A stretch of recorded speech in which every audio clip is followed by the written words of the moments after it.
The National Electrical Code requires a minimum of 2 grounding electrodes for new installations. These electrodes must be at least 6 feet apart. They also must be connected to the grounding electrode system with a copper wire that is at least number 6 AWG. The rebar is not a suitable grounding electrode, so a second 8-foot ground rod that is at least 6 feet away from the first rod is needed. The 2 grounding rods must then be connected to the grounding electrode system with a copper wire that is at least number 6 AWG. Once the grounding electrode system is installed, connect the ground wire from the 200 amp panel to the grounding electrode system.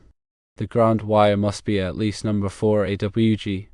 The NEC is only a minimum standard. Some local codes may require additional grounding electrodes. Always check with the local code enforcement office to see if there are any additional requirements in the area. Grounding is an essential safety measure in electrical systems, designed to protect people and equipment from electrical shock and damage. It provides a low resistance path for fault currents to flow back to the source, allowing overcurrent protection devices like circuit breakers or fuses to quickly trip and interrupt the circuit. This prevents dangerous voltage buildup and minimizes the risk of electrical hazards. Grounding electrode systems are a critical component of any electrical installation. They establish a direct connection to the earth, providing a stable reference point for the electrical system's voltage. This connection helps to stabilize voltage fluctuations and prevent transient voltages from damaging equipment.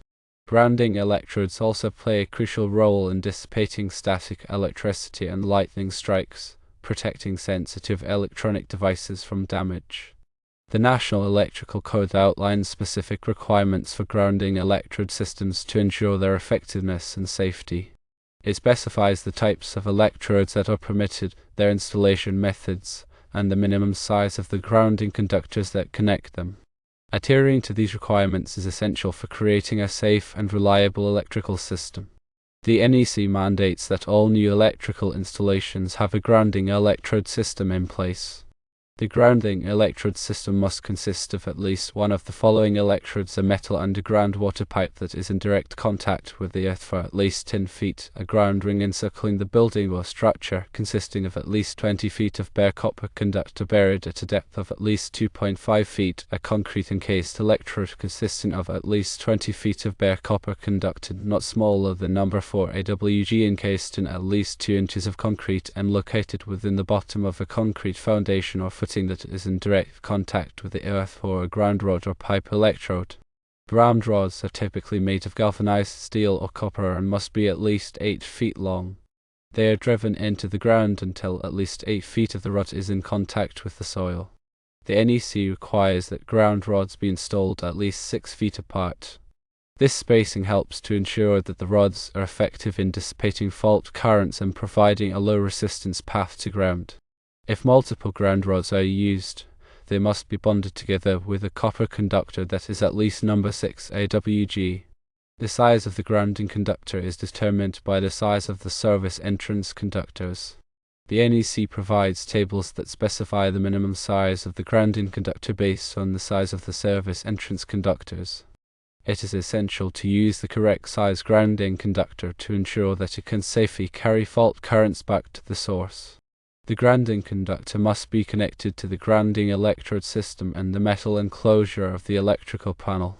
This connection provides a path for fault currents to flow back to the source, allowing the overcurrent protection devices to trip. The grounding conductor must be installed in a neat and workmanlike manner, and it must be protected from physical damage. In addition to the grounding electrode system, the NEC also requires that all metal enclosures and equipment be bonded together. Bonding is the process of connecting all metal parts of an electrical system together to create a low impedance path for fault currents. This helps to prevent voltage differences between metal parts, which can cause electrical shock. Bonding is typically accomplished by using bonding jumpers, which are short lengths of copper conductor that connect metal enclosures and equipment together. The size of the bonding jumpers is determined by the size of the circuit conductors. The NEC provides tables that specify the minimum size of the bonding jumpers based on the size of the circuit conductors. It is essential to use the correct size bonding jumpers to ensure that they can safely carry fault currents. Grounding and bonding are essential safety measures that must be implemented in all electrical installations. By providing a low-resistance path for fault currents and preventing voltage differences between metal parts, grounding and bonding help to protect people and equipment from electrical shock and damage. The NEC provides detailed requirements for grounding and bonding, and it is essential to follow these requirements to ensure a safe and reliable electrical system. Always consult with a qualified electrician if you have any questions about grounding and bonding. Grounding electrode conductors connect the grounding electrode to the electrical system's grounded conductor, typically the neutral, at the service equipment. This connection ensures that the electrical system has a reference point to earth, helping to stabilize voltage and provide a path for fault current to return to the source. The size of the grounding electrode conductor is determined by the size of the service entrance conductors, as specified in NEC Table 250.66. For instance, if the service entrance conductors are 2/0 AWG copper, the grounding electrode conductor must be at least 4 AWG copper. The grounding electrode conductor must be securely connected to both the grounding electrode and the service equipment. Connections must be made using approved methods such as exothermic welding, listed pressure connectors, or listed clamps. These methods ensure a reliable and low-resistance connection that can withstand the stresses of fault currents. The path of the grounding electrode conductor should be as short and direct as possible, avoiding sharp bends or unnecessary loops. This minimizes impedance and ensures effective fault current conduction. The grounding electrode conductor must be protected from physical damage. If it is exposed to physical damage, it must be installed in conduit or protected by other means. The grounding electrode conductor should be continuous and unspliced. If a splice is unavoidable, it must be made using an approved method that ensures a permanent and reliable connection. The NEC provides specific rules for grounding different types of systems, such as alternating current AC systems, direct current DC systems, and separately derived systems. Each type of system has unique grounding requirements that must be followed to ensure safety and proper operation. The NEC also addresses the grounding of specific equipment, such as generators, transformers, and motors. These equipment grounding requirements are designed to protect against electrical shock and prevent damage to the equipment. The NEC is a comprehensive set of rules and regulations for electrical installations, and it is essential to follow these rules to ensure safety and compliance. Local codes may also have additional requirements that must be followed. Always consult with a qualified electrician to ensure that your electrical system is properly grounded and compliant with all applicable codes. The installation of ground rods involves several key steps to ensure their effectiveness. Firstly, select the appropriate location for the ground rods. The NEC requires that ground rods be installed at least 6 feet apart. The location should also be free from obstructions and accessible for future inspection and maintenance. Secondly, drive the ground rods into the earth until at least 8 feet of the rod is in contact with the soil. A ground rod driver can be used to make this process easier. Ensure that the top of the ground rod is below the surface of the earth to prevent damage and ensure a secure connection. Thirdly, connect the grounding electrode conductor to the ground rods. Use approved connectors such as listed clamps or exothermic welds to ensure a reliable connection. The connection should be made in a manner that protects it from corrosion and physical damage. Fourthly, if multiple ground rods are used, bond them together with a copper conductor that is at least number 6 AWG. This bonding ensures that all ground rods are at the same potential and provide a low impedance path to ground. Fifthly, inspect the installation to ensure that it meets all NEC requirements. Check the spacing of the ground rods, the size of the grounding electrode conductor, and the quality of the connections. A properly installed grounding electrode system is essential for electrical safety. It provides a path for fault current to return to the source, allowing overcurrent protection devices to trip and prevent electrical shock. Regular inspection and maintenance of the grounding electrode system is also important to ensure its continued effectiveness. Grounding and bonding are often used interchangeably, but they are distinct concepts. Grounding refers to the connection of an electrical system to the earth, while bonding refers to the connection of metal parts of an electrical system together. Both grounding and bonding are essential for electrical safety. Grounding provides a reference point for the electrical system and a path for fault current to return to the source. Bonding ensures that all metal parts of the electrical system are at the same potential, preventing electrical shock. The NEC provides specific requirements for both grounding and bonding, and it is essential to follow these requirements to ensure a safe and reliable electrical system. Understanding the difference between grounding and bonding is crucial for electrical safety.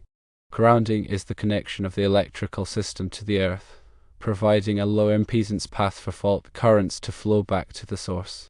This allows overcurrent protection devices to quickly trip and interrupt the circuit, preventing electrical shock and damage.